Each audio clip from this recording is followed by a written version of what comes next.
रामपुर नाम के एक छोटे से गांव में राजू नाम का एक 18 वर्षीय लड़का रहा करता था। राजू अनाथ था। उसकी माँ उसे जन्म देते ही चल बसी और उसके पिता ही उसे पालने के एकमात्र सहारा थे। जब राजू 8 साल का था तो उसके पिता किसी काम से जंगल गए और फिर कभी लौटकर नहीं आए। उसके बाद राजू पूरी तरह अकेला हो गया। राजू गांव की एक टूटी फूटी झोपड़ी में रहता था। उसके घर के पास ही गांव का सरपंच और उसकी पत्नी रहते थे। उनकी अपनी कोई संतान नहीं थी, इसलिए राजू के माता पिता के गुजर जाने के बाद उन्होंने ही राजू को पाला। ये लो राजू बेटा, ये खाना खा लो और अगर कम पड़े तो मुझसे आकर ले लेना। अरे मौसी, मैं कब तक आपके ऊपर बोझ बनकर बैठा रहूंगा? अब तो मुझे शर्म आती है। अरे बेटा, ये तुम कैसी बातें कर रहे हो? अगर तुम हमारे अपने बच्चे नहीं हो तो इसका मतलब थोड़े ना है कि तुम हम पर कोई बोझ हो। आगे से ऐसी बात मत करना। चुपचाप ये खाना खाओ। यह कहकर सरपंच की पत्नी सीमा वहां से चली गई। राजू ने आराम से खाना खाया। खाने के बाद जब वह झोपड़ी से बाहर निकला तो सामने ही सरपंच दिखाई दिए। राजू ने उन्हें देखा और सीधे उनके पास जा पहुंचा। राजू बेटा, खाना खा लिया है ना? जी सरपंच साहब, अभी अभी मौसी खाना देकर गई थी और मैं वही खाकर घर से निकला हूँ। हाँ, अच्छा किया। अब तुम बड़े हो गए हो बेटे, अपना ख्याल रखना सीखो। जी सरपंच जी, 8 वर्ष की उम्र से लेकर अब तक आप ही मेरा ख्याल रखते आए हैं, पर अब मुझे शर्म आने लगी है। अब मैं कुछ काम करना चाहता हूँ। इसमें शर्म की क्या बात है बेटा? हमने तो हमेशा तुम्हें अपना ही माना है। लेकिन अगर तुम्हारा मन फिर भी कुछ करने का है तो सुनो, गांव के पास वाला जंगल अब पहले जैसा खतरनाक नहीं रहा। चाहो तो वहां जाकर लकड़ियां काट सकते हो या शहद इकट्ठा कर सकते हो। जी सरपंच जी, मैं कल ही जंगल जाऊंगा। अब समय आ गया है कि मैं अपने लिए और आपके लिए कुछ कर दिखाऊं। अगले दिन राजू एक कुल्हाड़ी लेकर जंगल की ओर चल पड़ा। कुछ ही देर में वह जंगल पहुंच गया। जंगल में कदम रखते ही उसने सोचा, कुछ भी कहो, सरपंच जी ने बचपन से लेकर अब तक मेरी बहुत मदद की है। अब समय आ गया है कि मैं अपने पैरों पर खड़ा होकर दिखाऊं और अब मैं उनकी सेवा करूं ताकि उन्हें अपनी संतान की कमी महसूस न हो और वे हमेशा खुश रहे। अभी राजू यह सोच ही रहा था कि अचानक उसकी नजर एक कोयल पर पड़ी जो उसे बड़े ध्यान से देख रही थी। अरे, यह कोयल मुझे इतनी गौर से क्यों देख रही है? इसका आकार तो बाकी कोयलों से बड़ा है और देखने में भी यह कुछ डरावनी लग रही है। राजू ने अभी इतना ही कहा था कि तभी कोयल उड़ती हुई उसके पास आ गई और इंसानी आवाज में बोली, मैं तुम्हें भली भांति पहचानती हूँ। तुम्हारा नाम राजू है और तुम मोहन के बेटे हो। कोयल को बोलते हुए देखकर राजू बहुत डर गया और बोला, ये कैसे मुमकिन है? तुम तो कोयल हो, फिर इंसानी आवाज में कैसे बात कर रही हो? शायद ये मेरी आंखों का धोखा है। भला कोई कोयल इंसानों की तरह बोल सकती है? नहीं, यह तुम्हारी आंखों का धोखा नहीं है। मैं सचमुच बोलने वाली कोयल हूँ। असल में मैं भी कभी इंसान थी, लेकिन एक तांत्रिक ने मुझ पर श्राप दे दिया और मैं कोयल की शक्ल में बदल गई। मैं तुम्हारे पिता के रहस्यों के बारे में सब कुछ जानती हूँ। वे कुछ समय पहले जंगल गए थे और फिर कभी वापस नहीं आए। अरे, न जाने कौन हो तुम। मैं ऐसे कैसे तुम्हारी बात पर विश्वास करूं? कभी सोचा है तुमने? तुम पिछले कई वर्षों से बिना पिता के रह रहे हो, लेकिन गांव में कोई भी तुम्हारे पिता के बारे में बात नहीं करता। तुम्हारी कोई मदद नहीं करता सिवाय तुम्हारे गांव के सरपंच के। लेकिन मैं तुम्हारे पिता के बारे में सब कुछ बता सकती हूँ। तुम्हारे पिता अभी जिंदा हैं और मुझे यह भी पता है कि वे कहाँ हैं। अच्छा, तो बताओ, मेरे पिता कहाँ हैं? मैं उनसे मिलना चाहता हूँ।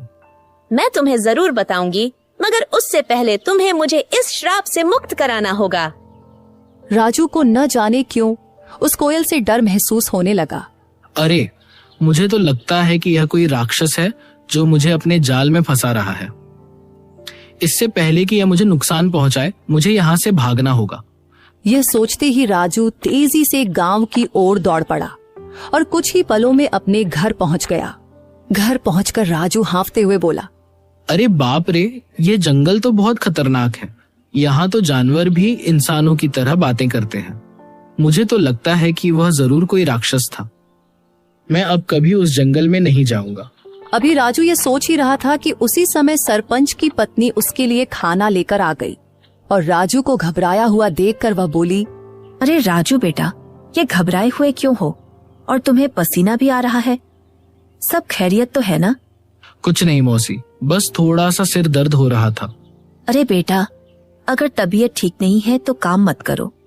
लो, पहले ये खाना खा लो और थोड़ा आराम कर लो। राजू ने मौसी से सर दर्द का बहाना बनाकर सच्चाई छिपा ली। मौसी ने ज्यादा सवाल नहीं किए, बस खाना उसके हाथ में दिया और धीरे से कमरे से बाहर चली गई। राजू ने खाना खाया और सो गया। अगली सुबह जब राजू नींद से जागा तो उसके मन का डर समाप्त हो चुका था। वह अपने आप से बोला, अरे शायद मैं कल उस कोयल को बातें करते देखकर कुछ ज्यादा ही डर गया था, लेकिन अगर सोचूं तो उसकी बातों में सच्चाई नजर आती है। वह कोयल मेरे पिताजी के बारे में जरूर कुछ जानती है और यह भी सच है कि गांव में कोई मेरे पिताजी के बारे में बात नहीं करता। जब भी मैंने सरपंच जी से अपने पिताजी के बारे में पूछा, उन्होंने हमेशा बात टाल दी। बस इतना ही कहा कि मेरी माँ जन्म देते ही चल बसी और मेरे पिताजी कई साल पहले जंगल गए थे, जो फिर कभी वापस नहीं आए। मुझे उस जंगल में जाना चाहिए और उस कोयल को ढूंढकर अपने पिताजी के बारे में पूछना चाहिए। यह कहकर राजू जंगल की ओर चल पड़ा और कुछ ही देर में वह जंगल के उसी स्थान पर जा पहुंचा जहां कल उसे वह कोयल मिली थी। वह कोयल वहां पहले से ही मौजूद थी और राजू को देखकर उड़ती हुई सीधा उसके पास आ गई। मुझे पता था कि तुम जरूर आओगे, क्योंकि तुम भी अपने पिताजी मोहन की तरह ही बहादुर हो। मैं सिर्फ इसी वजह से आया हूँ क्योंकि मुझे अपने पिताजी से मिलना है। तुम कह रही थी कि तुम मेरे पिताजी के बारे में जानती हो, तो बताओ मेरे पिताजी कहाँ हैं? मुझे उनसे मिलना है। कल मैंने कहा था कि इसके लिए पहले तुम्हें मुझे इस श्राप से मुक्त कराना होगा, लेकिन तुम चिंता मत करो, मैं तुम्हारी मदद करना चाहती हूँ। तुम मुझे अपना दोस्त समझो। मैं जानती हूँ कि तुम बचपन से ही गरीबी से जूझ रहे हो और कभी कभी इस बात पर तुम्हें शर्म भी आती है। यह सुनकर राजू उदास होकर बोला, हाँ, तुम बिल्कुल सही कह रही हो। मैं सचमुच गरीब हूँ। बचपन से ही सरपंच जी और उनकी पत्नी ने मुझे पाला है, लेकिन अब हर वक्त उन पर बोझ बनकर रहना मुझे अच्छा नहीं लगता। मैं चाहता हूँ कि अब मैं खुद कमाऊं ताकि वे दोनों चैन से बैठकर खाएं और खुश रहें। अगर तुम चाहो तो मैं तुम्हें धन कमाने का रास्ता दिखा सकती हूँ। अच्छा, मगर वह कैसे? तुम मेरी मदद कैसे कर सकती हो? मैं इस जंगल के सारे रहस्यों को जानती हूँ। आओ मेरे साथ चलो। ये कहकर कोयल उड़ चली और राजू उसके पीछे पीछे चल पड़ा। चलते चलते कोयल राजू को एक गुफा के अंदर ले गई। उस गुफा के बारे में किसी को कुछ पता नहीं था, क्योंकि यह जंगल पहले बहुत खतरनाक माना जाता था। इसीलिए लोग इस जंगल में आना पसंद नहीं करते थे।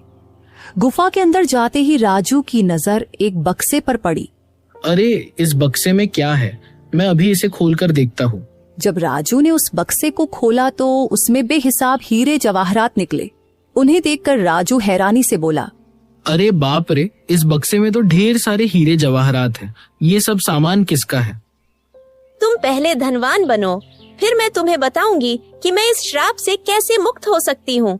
और जब तुम मुझे इस श्राप से आजाद कर दोगे तो मैं तुम्हें तुम्हारे पिताजी से मिलवाऊंगी। मुझे पता है कि वे कहाँ हैं। उस दिन का तो मुझे बेसब्री से इंतजार रहेगा। लेकिन एक बात याद रखना, मेरे बारे में किसी को कानो कान खबर नहीं होनी चाहिए। अगर किसी को पता चल गया तो तुम्हारे लिए अपने पिताजी से मिलना मुश्किल हो जाएगा। राजू वह बक्सा उठाकर अपने घर की ओर चल पड़ा। घर पहुंचकर उसने बक्सा एक तरफ रख दिया। इतने में सरपंच और उनकी पत्नी राजू के लिए खाना लेकर आए। जब उन्होंने एक तरफ रखा हुआ बक्सा देखा तो सरपंच ने राजू से पूछा, राजू बेटा, ये बक्सा कहाँ से आया और इसमें क्या है? सरपंच के पूछने पर राजू को कुछ समझ नहीं आया, कि वह सरपंच साहब को क्या जवाब दे। इतने में सरपंच की बीवी ने बक्सा खोला और उसमें कीमती हीरे और जवाहरात देखकर बोली, राजू बेटा, तेरे पास ये इतने हीरे और जवाहरात कहाँ से आए हैं? राजू उन्हें सब कुछ सच बता देता, लेकिन वह कोयल की बातें याद कर रहा था जिसने उसे सख्ती से मना किया था, इसलिए उसने कुछ और ही बता दिया। मौसी, मैं जंगल में लकड़ियां काटने गया था। लकड़ियां काटते काटते मैं काफी आगे निकल गया और वहां मुझे एक गुफा दिखाई दी। जब मैं उस गुफा के अंदर गया तो वहां मुझे यह बक्सा दिखाई दिया। मैंने उसे वहीं से उठाया और घर ले आया। राजू, तुमने ये ठीक नहीं किया। हो सकता है ये सारे हीरे जवाहरात बादशाह के हों। शायद उसने इन्हें वहां सुरक्षित रखा था। अगर यह बात कहीं बादशाह तक पहुंच गई तो वह हमें सख्त सजा देगा। सरपंच के मन में गहरा डर बैठ गया था। अगर यह बात किसी तरह बादशाह तक पहुंच गई तो वह हमें सख्त सजा देगा। इससे पहले कि यह बात बादशाह तक पहुंचे कि किसी ने उसका सोना चुरा लिया है, हमें तुरंत यह सोना बादशाह के पास पहुंचा देना होगा। सरपंच की बातें सुनकर राजू ने सोचा, अब सरपंच जी को कैसे बताऊं कि ये हीरे और जवाहरात बादशाह के नहीं हैं? ये तो मुझे वही कोयल ने दिए हैं। लेकिन अगर मैंने सरपंच साहब को कोयल के बारे में बता दिया तो मेरे लिए अपने पिताजी से मिलना मुश्किल हो जाएगा और मेरे लिए इन हीरे और जवाहरात से ज्यादा अपने पिताजी से मिलना जरूरी है। राजू के लिए इन हीरे और जवाहरात से ज्यादा अपने पिताजी से मिलना जरूरी था, इसलिए वह सरपंच के कहने पर बादशाह को हीरे और जवाहरात देने के लिए राजी हो गया। ठीक है सरपंच साहब, जैसा आप कहे, हम अभी यह बक्सा बादशाह को दे आते हैं। यह कहकर राजू ने वह बक्सा अपने सर पर उठा लिया। फिर वह और सरपंच बादशाह की ओर चल पड़े और कुछ ही देर में वे बादशाह के दरबार में दाखिल हो गए। बादशाह के सामने बक्सा रखकर सरपंच ने कहा, बादशाह सलामत, ये लड़का मेरा पड़ोसी है। ये लकड़ियां काटने जंगल गया था और वहां एक गुफा में इसे यह हीरे जवाहरात का बक्स मिला। हमें शक हुआ कि शायद यह आपका ही है, इसलिए हम इसे फौरन आपके दरबार में ले आए हैं। यह सब सुनकर बादशाह के दिल में लालच जाग उठा, क्योंकि वह जानता था कि यह बक्सा उसका नहीं है। लेकिन इतने कीमती हीरे जवाहरात देखकर उसके मन में यह ख्याल आया, ये हीरे जवाहरात असल में मेरे नहीं हैं, मगर जब ये किस्मत से मेरे पास आ ही गए हैं तो मैं इन्हें बेकार क्यों जाने दूं। बेहतर यही होता है कि मैं इन लोगों को इसके बदले कुछ इनाम दे देता हूं ताकि वे खुश हो जाएं और ये खजाना भी मेरे पास ही सुरक्षित हो जाए। ये सोचकर बादशाह ने उनसे कहा, हाँ, यह बक्सा मेरा ही है। मैंने ही इसे वहां सुरक्षित किया हुआ था, लेकिन तुम दोनों ने ईमानदारी से यह संदूक मेरे दरबार में लाकर बहुत अच्छा किया है। मैं तुम्हारी इस सच्चाई से खुश हूं, इसलिए तुम्हें इनाम दिया जाएगा। ये कहकर बादशाह ने अपने सिपाहियों से कहा, सिपाहियों, यह संदूक इनसे ले लो और खजाने में रख दो। और हाँ, इन्होंने ईमानदारी का सबूत दिया है, इसलिए मेरे खजाने से इन्हें इनाम के तौर पर कुछ धन दे दिया जाए ताकि ये खुश भी हो जाए और दूसरों के लिए एक मिसाल भी बने। सिपाहियों ने बादशाह के आदेश पर उनसे वह संदूक ले लिया और उसके बदले इनाम के तौर पर उन्हें कुछ धन दे दिया। सरपंच वह रकम पाकर बहुत खुश था, मगर राजू का दिल बेचैन था। उसे अच्छी तरह मालूम था कि बादशाह झूठ बोल रहा है, लेकिन वह कुछ कह नहीं सकता था क्योंकि कोयल ने उसे अपनी सच्चाई बताने से मना किया था। राजू को डर था कि अगर उसने सच बता दिया तो उसका अपने पिताजी से मिलना मुश्किल हो जाएगा। राजू के लिए दौलत से बढ़कर अपने पिताजी से मिलना जरूरी था, इसलिए वह चुप रहा और फिर दोनों इनाम की रकम लेकर अपने घर की ओर चल पड़े। राजू सरपंच के साथ उसके घर चला गया और घर पहुंचकर उसने अपनी रकम भी सरपंच को दी और कहा, सरपंच जी, ये रकम भी आप ही रख लीजिए। आपने हमेशा मेरी देखभाल की है और मुझे खुशी है कि ये रकम आपके काम आएगी। सरपंच को वो रकम देकर राजू वहां से चला गया और अगले दिन सुबह होते ही राजू फिर से जंगल की ओर चल पड़ा और कुछ ही देर में वह जंगल की उसी जगह पहुंच गया जहां उसे वह कोयल मिली थी। तभी वहां एक साधु आ पहुंचा जो एक बरगद के नीचे बैठा था। उसने राजू से पूछा, अरे बेटा, तुम कौन हो और इस जंगल में क्या कर रहे हो? मैं मोहन का बेटा हूँ और मैं इस जंगल में आता जाता रहता हूँ। ये सुनकर साधु चौंक तो गया मगर कुछ नहीं बोला और चुपचाप वहां से चला गया। साधु के जाते ही कोयल उड़ती हुई वहां आ पहुंची। वह साधु तुमसे क्या कह रहा था? कुछ नहीं, वह बस पूछ रहा था कि तुम कौन हो और यहाँ क्या कर रहे हो। मैंने बताया कि मैं मोहन का बेटा हूँ और यहाँ आता जाता रहता हूँ। यह साधु असल में एक धोखेबाज है। उसने सिर्फ साधु का वेश ओढ़ रखा है, लेकिन अंदर से वह एक शैतान है। मुझे उस साधु से कोई मतलब नहीं है। मुझे सिर्फ तुम और अपने पिताजी की परवाह है। बस तुम बताओ कि मैं तुम्हें उस श्राप से कैसे मुक्त करवा सकता हूँ। अच्छा, तो चलो फिर मेरे साथ। वह राजू को एक गुफा के अंदर ले आई जहां एक शीशे की बोतल पड़ी थी जिसमें जल भरा हुआ था। कल पूर्णिमा की रात है। तुम्हें आधी रात को इसी जगह आकर आंखें बंद करके उस बोतल को तोड़ना होगा।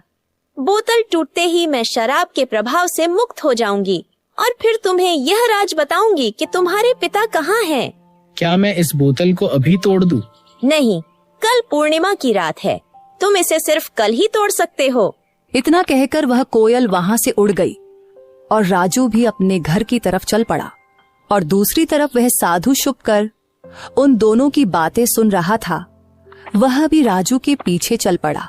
जब राजू अपने घर के करीब पहुंचा तो उसने साधु को अपने पीछे आते देखा और वहीं रुक गया। साधु करीब आकर राजू से बोला, मैंने अपनी आंखों से देखा है कि तुम कोयल से बात कर रहे थे। देखो, तुम इस कोयल को नहीं जानते। वह कोई साधारण कोयल नहीं है। मैं सब जानता हूँ, लेकिन वह कोयल मेरे पिताजी के बारे में जानती है और मैं किसी भी कीमत पर अपने पिताजी को पाना चाहता हूँ। तुम्हारे पिताजी अब इस संसार में नहीं रहे। वह कोयल तुम्हें फंसाकर श्राप से मुक्ति पाना चाहती है। यह सुनकर राजू क्रोधित हो गया। अरे साधु महाराज, मैं साधुओं का सम्मान करता हूँ मगर तुम्हारे जैसे पाखंडी साधुओं का नहीं। याद रखो, इसके आगे मैं एक भी शब्द बर्दाश्त नहीं कर सकता। बेहतर है चुपचाप यहाँ से निकल जाओ। साधु कुछ कहने ही वाला था कि राजू ने उसे धक्का दे दिया और कहा, चले जाओ वरना तुम्हारे लिए अच्छा नहीं होगा। यह कहकर राजू अपने घर चला गया और दूसरी तरफ सरपंच और उसकी बीवी जब अपने घर से निकले तो उनकी नजर साधु पर पड़ी। वे दोनों साधु के पास आए और सरपंच ने साधु से कहा, अरे साधु महाराज, आप यहाँ क्या कर रहे हैं? मैंने राजू को सच्चाई बताने का प्रयास किया, लेकिन वह सुनने को तैयार ही नहीं हुआ और वह उस कोयल को श्राप से मुक्त करवाना चाहता है। अगर वह कोयल अपने श्राप से मुक्त हो गई तो गांव में तबाही आ जाएगी। गांव का एक भी व्यक्ति जीवित नहीं बचेगा। हाँ, बिल्कुल सही, लेकिन राजू सुनने के लिए तैयार ही नहीं है। साधु महाराज, आप चिंता मत करें, मैं अभी राजू को समझाता हूँ। यह कहकर सरपंच उसी वक्त राजू के घर गया और घर जाकर राजू से कहा, राजू, यह मैं क्या सुन रहा हूँ? तुम जंगल में किसी कोयल से मिलते हो जो इंसानों की तरह बातें करती है। क्या तुम्हें यह अजीब नहीं लगा कि एक कोयल इंसान की तरह कैसे बोल सकती है? ओह, तो आपको पता चल गया। देखिए सरपंच जी, शुरू में मुझे यह सब अजीब लगा था, लेकिन अब नहीं। और मुझे पूरा विश्वास है कि यह बात आपको उस साधु ने ही बताई होगी। देखिए सरपंच जी, 8 साल पहले मेरे पिताजी रहस्यमय ढंग से लापता हो गए थे और वह कोयल जानती है कि मेरे पिताजी कहाँ हैं। मैं बस अपने पिताजी को पाना चाहता हूँ, उनसे मिलना चाहता हूँ। बेटा, तुम अपने पिताजी के बारे में कुछ भी नहीं जानते हो? हाँ, मैं नहीं जानता, बिल्कुल नहीं जानता, क्योंकि आपने कभी मुझे बताया ही नहीं और न ही गांव वालों ने कुछ कहा, तो फिर मैं कैसे जान पाता? अब मैं किसी की बात पर विश्वास क्यों करूं? बताइए। मुझे सिर्फ कोयल की बात पर विश्वास है और कल पूर्णिमा की रात है। कल मैं उस कोयल को श्राप से मुक्त कर दूंगा और वह कोयल श्राप से आजाद होकर मुझे मेरे पिताजी से मिलवाएगी। इतना कहकर राजू गुस्से में घर से बाहर निकल गया। राजू, मेरी बात सुनो। राजू, रुको। सरपंच ने राजू को आवाजें दी मगर उसने एक भी न सुनी और घर से निकल गया और साधु भी घर के बाहर ही खड़ा था। सरपंच ने साधु से कहा, राजू पता नहीं कहाँ गया है। अब हमें कल तक का इंतजार करना होगा और जंगल में जाकर राजू को बोतल तोड़ने से रोकना होगा। अगली रात साधु सरपंच को लेकर जंगल में उस गुफा के पास ले गया और कहा, यही वह गुफा है जहाँ वह बोतल पड़ी है जिसमें उस डायन कोयल की शक्तियां हैं। राजू यहाँ आता ही होगा, हम एक तरफ छुप जाते हैं। यह कहकर वे दोनों गुफा के एक तरफ छुप गए और उसी वक्त राजू वहां आ जाता है। राजू को देखकर वह कोयल उड़ती हुई राजू के पास आई और बोली, यहाँ साधु और सरपंच आए हैं। वे गुफा के एक तरफ चुपचाप खड़े हैं। वे तुम्हें इस बोतल को तोड़ने से रोकेंगे, पर तुम उनकी बात मत मानना। अगर तुम उनकी बात मान लो तो तुम कभी अपने पिताजी से नहीं मिल पाओगे। नहीं, मैं उनकी बात नहीं मानूंगा। ठीक है, तो तुरंत जाओ, वो बोतल उठाकर ले आओ और उसे तोड़ डालो। राजू जल्दी से गुफा के अंदर गया और वह बोतल उठा लाया। जैसे ही वह उस बोतल को तोड़ने लगा तो साधु और सरपंच वहां आ गए। राजू रुको, इस बोतल को मत तोड़ो, तुम बहुत बड़ी गलती कर रहे हो। नहीं, मुझे किसी भी हाल में अपने पिताजी से मिलना है। राजू ध्यान से सुनो, ये कोयल कोई साधारण पक्षी नहीं बल्कि एक डायन है। आज से 10 साल पहले जब तुम छोटे थे, इस डायन ने पूरे जंगल पर कब्जा कर रखा था। जो भी गलती से इस जंगल में जाता फिर कभी लौट कर नहीं आता था। तब तुम्हारे पिताजी और मैंने मिलकर ठान लिया कि इसे रोकना ही होगा। हमने साधु महाराज से उपाय पूछा। उन्होंने बताया कि इस अभिशाप को खत्म करने के लिए तुम दोनों में से किसी एक को जंगल के पास वाले कुएं में अपनी जान देनी होगी। तुम्हारे पिताजी बहादुरी से आगे आए और यह बलिदान स्वयं देने का निश्चय किया। उन्होंने कुएं में छलांग लगाई और साधु महाराज ने उस डायन की सारी शक्तियां एक बोतल में कैद कर दी और उसे कोयल में बदल दिया। इस तरह यह जंगल सुरक्षित हो गया। मगर यह राज हमने किसी को नहीं बताया। गांव वाले कुछ नहीं जानते। ये बात सिर्फ मुझे और साधु महाराज को मालूम थी, इसलिए हमने तुम्हें भी कभी नहीं बताया। लेकिन अगर तुमने ये बोतल तोड़ दी तो ये फिर से अपने असली रूप में आ जाएगी। ये सिर्फ उसकी एक चाल है। ये लोग झूठ बोल रहे हैं। सच्चाई वही है जो मैं कह रही हूँ। अगर मेरे मन में कोई चाल होती तो मैं तुम्हारी मदद क्यों करती? क्या गांव वालों ने कभी तुम्हारी मदद की? नहीं। तुम्हें धन, सामान, हीरे मोती सब मैंने दिए। अब मैं तुम्हें तुम्हारे पिताजी से भी मिलवा रही हूँ। राजू भ्रम में पड़ गया और उसने वह बोतल जमीन पर फेंक कर तोड़ दी। फिर अचानक वह कोयल एक डायन के रूप में आ गई। राजू, तुमने मेरा बड़ा काम आसान कर दिया। अब मैं आजाद हूँ और अब तुम सबकी शामत आ गई है। आज मैं तुम में से किसी को भी जिंदा नहीं छोड़ूंगी। राजू, तुमने बहुत बड़ी गलती कर दी है। अब यह डायन हमें किसी भी हाल में जिंदा नहीं छोड़ेगी। मुझे माफ कर दीजिए सरपंच साहब, मैं उसके बहकावे में आ गया था। क्या अब इसका कोई हल नहीं बचा? इसका बस एक ही हल है कि हमें तुरंत उस कुएं के पास जाना होगा। ये कहकर वे तीनों कुएं की ओर भागे और वह डायन भी उनके पीछे आ गई। वहां पहुंचकर साधु ने कहा, अगर तुम इस डायन से छुटकारा पाना चाहते हो तो तुम दोनों में से किसी एक को उसी कुएं में छलांग लगाकर अपनी कुर्बानी देनी होगी। साधु की बात सुनकर राजू तुरंत बोला, ये मुसीबत मैंने खुद मोल ली है, इसलिए इससे मुक्ति भी मैं ही दिलवाऊंगा। यह कहकर राजू ने कुएं में छलांग लगा दी और अपनी जान कुर्बान कर दी। साधु ने तुरंत डायन को फिर से एक कोयल के रूप में बदल दिया, मगर इस बार उसके पास इंसानों की तरह बोलने की शक्ति भी नहीं रही। सरपंच को राजू के जाने का बहुत दुख था, मगर वह क्या कर सकता था। इसलिए वह घर लौट आया और धीरे धीरे फिर से हंसी खुशी जीवन बिताने लगा।